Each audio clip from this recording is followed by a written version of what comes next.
Do not lower your goals to the level of your abilities. Instead, raise your abilities to the height of your goals. Swami Vivekananda.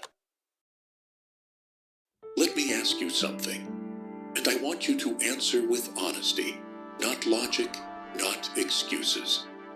When did you start shrinking your dreams to avoid the pain of growth? Think back. There was a time you dreamed loud. You saw something bigger for yourself. Not because you were naive, but because you hadn't been talked out of it yet. But then life happened. You failed once, and it stung. Someone laughed at your ambition. You got tired. Bills piled up. Reality set in. And somewhere along the way, you made a silent deal with yourself. Maybe I'll just aim for what I know I can do. It feels practical. It even sounds mature. But what if it's actually the quietest form of self-abandonment? Swami Vivekananda wasn't just talking to dreamers. He was talking to survivors, to people like you and me, who've tasted real struggle. People who've been told to know their limits. But here's the radical part of his message. Your limits are not your truth. They're just your starting point.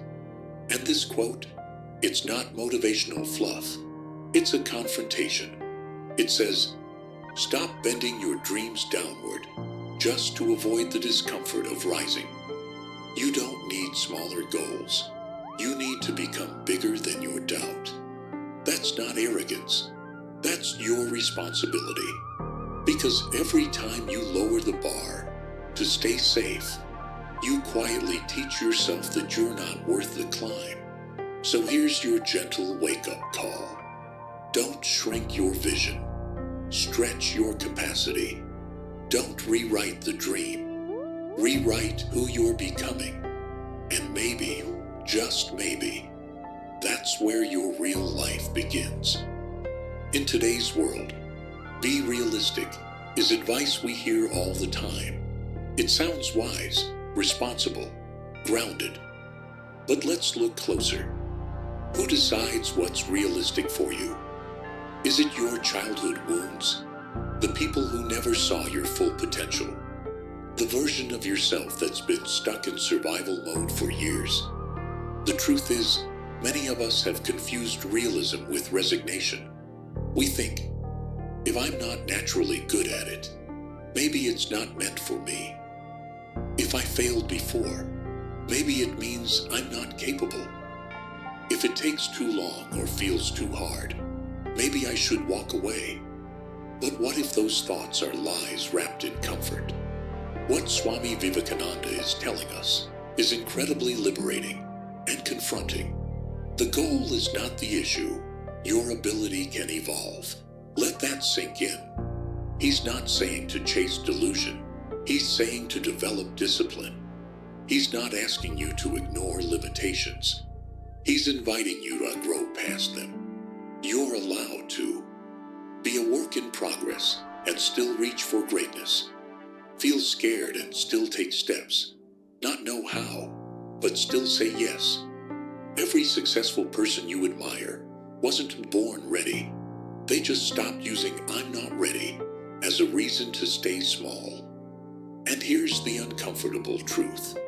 Most limits we believe in, they're not real. They're leftovers from rejection. They're emotional bruises we never addressed. They're stories we started telling ourselves to avoid the pain of trying again.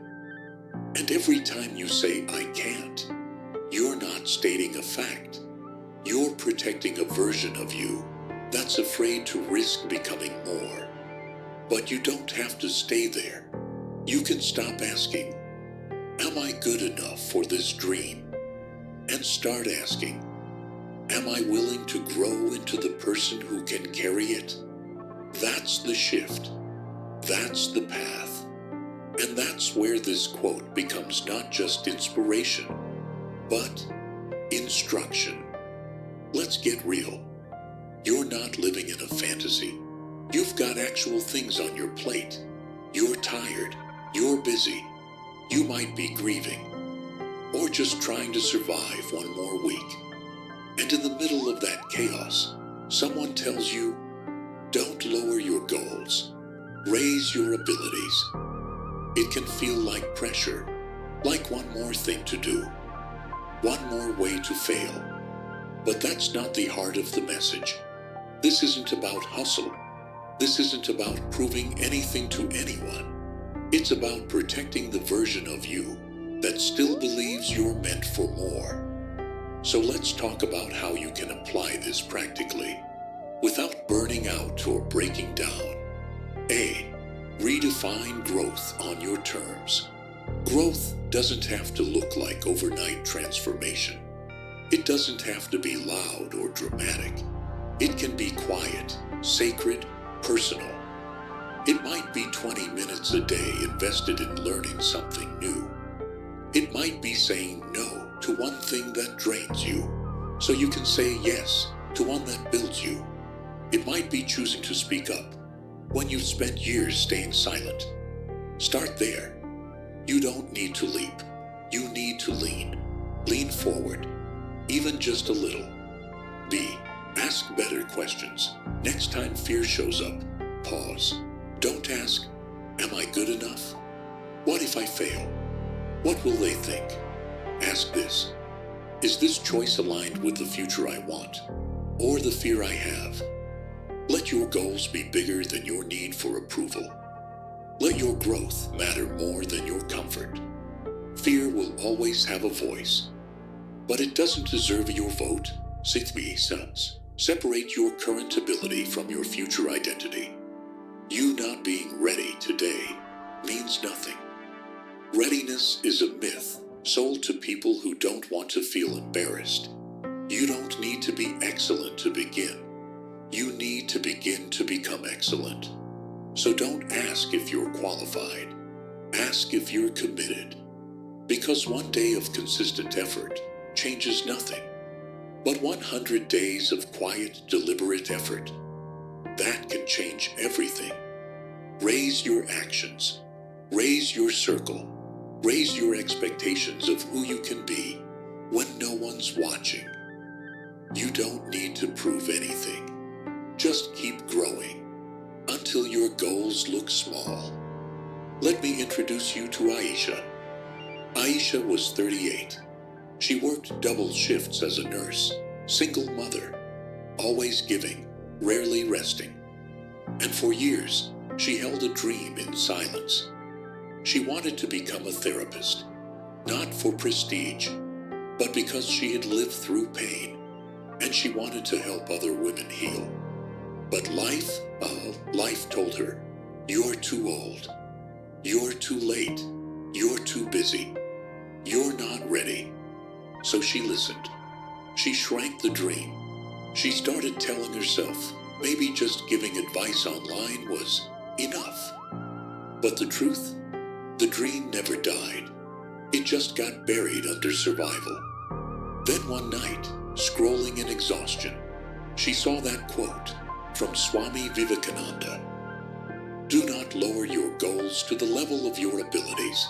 Raise your abilities to the height of your goals. She paused. Her heart broke and opened because she saw what she had been doing, editing the dream to avoid the discomfort of growth. The next day, she made a decision, not a huge one, a small one. She researched affordable therapy programs. She found one that fit her schedule. She studied 30 minutes a night. She saved $20 a week. She told no one, just did the work. It took her 3 years. She cried. She wanted to quit. She felt imposter syndrome 100 times. But she kept raising herself. Today, Aisha runs a virtual therapy practice, specifically for single mothers. She's not a guru. She's a woman who refused to shrink. And you know what her clients say most often? You made me feel seen because you've lived this too. That's the power of not lowering your dream. That's the miracle of raising your life to meet it. And if she can do that, So can you. Let's finish this together, not with hype, but with honesty. You are not here to live a safe life. You are here to become, to unfold, to stretch, to rise. And sometimes that will mean doing hard things before you feel ready. It will mean letting go of people who don't understand the life you're trying to build. It will mean failing, growing, falling, trying again. But all of that, that's the price of not dying with your dreams still buried inside you. So still, your dreams are not too big. Your habits might be too small. Your belief might be too fragile. Your surroundings might be too noisy. But you're still capable of raising your life, brick by brick, step by step, quietly, powerfully, on purpose. Don't lower the dream. Level up the person carrying it. That's where the real transformation begins. If this message echoed something in your chest, pause and honor that. Maybe you don't need to do anything dramatic. Maybe all you need today is to say, I've been shrinking, but I'm done. If you feel called to share, I'd love to hear. What dream have you been quietly shrinking to avoid discomfort? You never know who needs to see your truth to find their own. Leave a comment, not to impress, but to connect. If this video spoke to your heart, like it, not because it's perfect, but because truth deserves to be seen. And if you want to walk with me through more of these real conversations, subscribe. Join this space. We're not here to go viral. We're here to grow. One choice, one video, one human heart at a time.